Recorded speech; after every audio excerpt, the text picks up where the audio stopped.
To Puerto Princesa, a city we aspire to transform into a major tourism destination in the Philippines.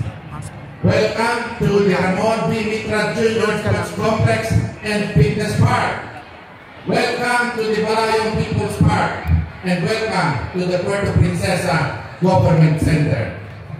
Isang malaking pribilehyo na sa pangatlong pagkakataon gaganapin ang Batang Pinoy National Championship sa lungsod ng Puerto Princesa. We hosted Batang Pinoy in 2002, in 2019, and again this year, 2024. Maraming salamat sa PSC leadership for choosing Puerto Princesa as the venue of Batang Pinoy National Championship 2024. We gather here today to develop young Pinoy athletes, to discover future sports champions, to promote values and sportsmanship, and to encourage youth participation in sports. Ang Batang Pinoy National Championship ay higit pa sa isang kompetisyon.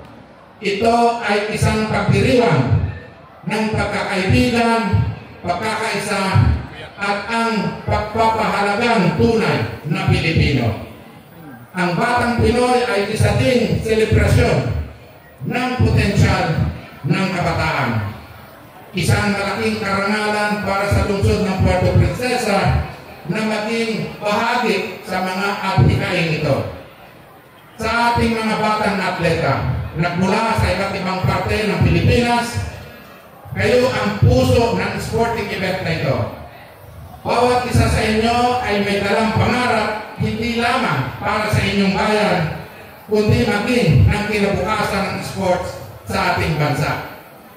Sa mga sumusunod na araw, ang inyong pakikipaglaban, tandaan ninyo na ang tunay na tagumpay ay hindi lamang nasa pagkamit ng medalya, kundi nasa paggawa ng inyong makakaya, pagpapakita ng respeto sa kapwa-atleta, at sa pagdala ng dangal ng inyong komunidad.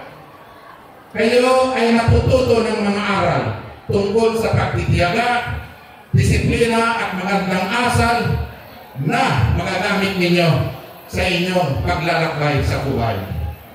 Sa mga local officials, trainers, coaches at mga magulang na nagtiyagang nangalaga sa mga young talents, ang inyong dedikasyon ay nagbigay daan upang mabigyan ng pagkakataon ang mga kabataang nandito makalahok sa 2024 Batang Pinoy National Championship. Kayo ang nagbigay ng suporta at nagturo sa ating kabataan ng kahalagahan ng sipag at determinasyon.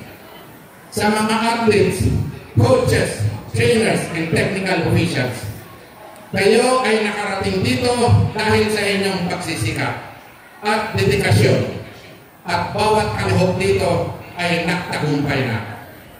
Sa lahat ng mga bisita, inaanyayahan ko kayong makiisa sa aming 29 years na tradisyon, ang Community Christmas Tree Lighting Ceremony. Nakikita nyo yung ginagawang Christmas tree na yan? Yan ay 153 feet. Magaganap ito sa December 1 at tampo ang isang Christmas choir concert.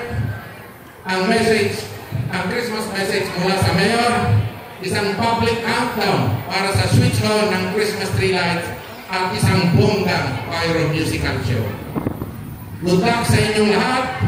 Mabuhay ang Batang Pinoy, mabuhay ang kabataang Pilipino.